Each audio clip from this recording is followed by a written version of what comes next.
مرسی بچه های ایران برای جام جهانی، ما به شما ها می نازیم به عنوان یه ایرانی. تو قلب ما تیم ملی ایرانه، برای ما قهرمانه. تو قلب ما تیم ملی ایرانه، برای ما قهرمانه.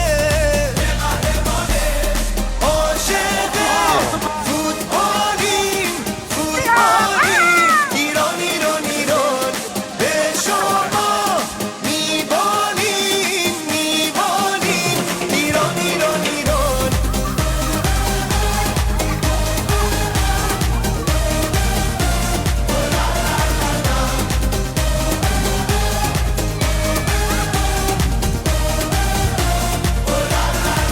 ما یه نسل پا به توپیم، گل میکاریم، ما بیداریم، به سختی ها نمیبازیم، با هم هستیم، بیشکستیم. تو قلب